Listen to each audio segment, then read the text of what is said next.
Good morning, guys. Hope you're doing well. Today I want to talk about forgiveness and specifically the question, how do you forgive someone who's hurt you badly? This was a message I received from a friend of mine to give you some background info. My parents got divorced when I was in 7th grade. I don't think my father particularly handled it well, and I've held on to a lot of resentment because of it. I've been reading recently about forgiveness and how holding on to resentment isn't always the healthiest thing. Any advice on forgiving someone who's hurt you badly? The first thing that I would say is, to me, talk about what happened. And again, you can decide the medium. To me, talking is the most powerful because it forces you to articulate out loud and really clarify your thoughts, out into words. But if you feel like writing is easier for you, then you should write. But for me, I would say talking is what I would recommend for myself if I was in this position. And then in terms of who is really up to you, whether it's a best friend, a close family member, a significant other, a therapist, whoever you feel comfortable sharing this with. I think, what talking can do is, obviously you go over what things happened, how they made you feel in the moment, and, how those events changed you, and also, maybe how you feel about all of the situation years later, things of that nature. And I would, it's not like a one-time thing, especially if you're doing this, when you're recounting something. Like, I would recommend continuing to talk. And I think what you'll realize from the process is there's a lot to unpack because there's just a lot of maybe events, things that you forget or you haven't thought about, that just come back to you as you're recounting these time periods. Especially with something as emotional as a parental divorce, there's usually, a lot that is compacted in. And I think most people, while they've gone over the basics, in their mind or with certain people, maybe close friends, I don't know if they've done an actual deep dive uncovering, all that went on and, all the feelings in terms of, why you're holding on to emotional grudges or resentment or things like that. Just unpacking all of that. I'm not sure that a lot of people have done that, and I think that can be a very powerful first step. The second thing I would say is give yourself time. I think a lot of people think like forgiveness is like, it's a one-time thing, it's like a band-aid, one motion, and you immediately forgive someone and end of story. But the reality is it's not, situations like a parental divorce are intensely complicated.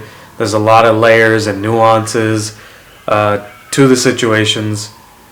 And so, I think in conjunction with continuing to process and talk, I would just say give yourself time. I don't think forgiveness can happen in a second. I think it, with time and with, processing, it gets better.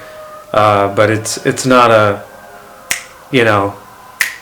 one motion and click, everything is forgiven. The third part I would say, and, understand that this is very hard to do as the individual that was hurt, but the people that you're resenting or whatever, they were doing the best that they could. So in this specific case, like for my friend, I'm sure there were a lot of times where my friend was, very angry towards their father and how he handled, the divorce. Maybe there were, emotional arguments that they witnessed between their parents and things like that. You have to take a step back and understand your parents aren't perfect people.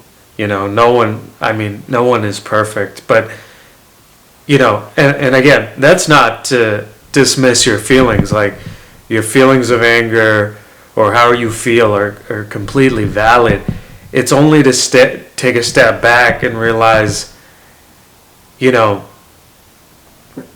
think if they were, more evolved people, if they could have done better behavior, they would have done better.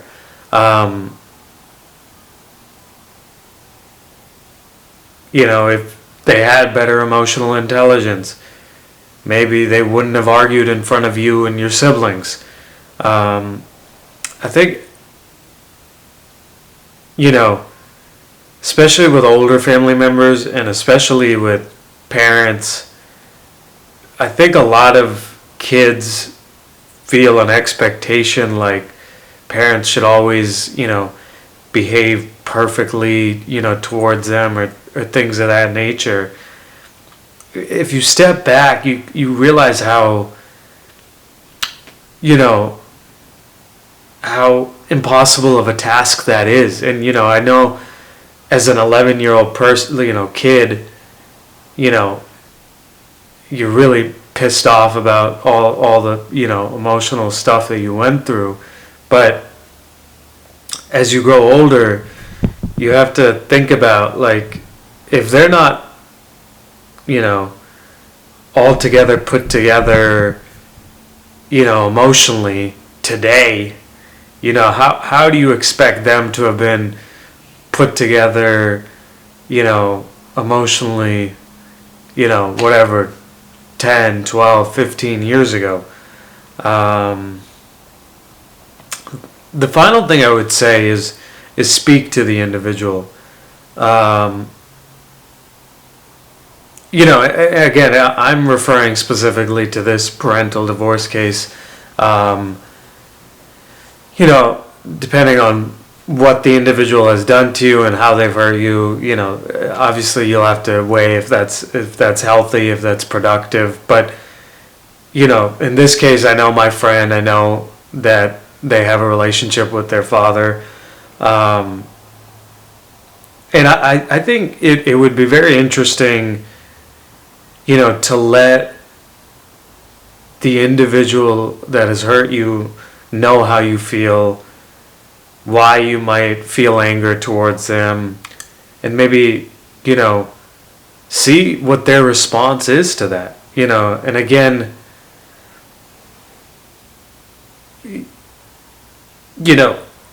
I'm not saying that it's always going to work out perfectly in having these conversations. It might get emotional and it might get tough, but if your father talks more in depth about what was going on, maybe he gives you an apology, that might help your process, just understanding his perspective, gaining greater empathy as you understand it. And at the very least, especially with people that you love that have hurt you, speaking to the individual at least gives them an opportunity to share their perspective, apologize, and, things of that nature. And maybe that ends up, being helpful for you. So hope that these 4 pieces of advice have helped. Sorry I wasn't as put together in saying all this, but hope you guys are well. Thank you guys for listening.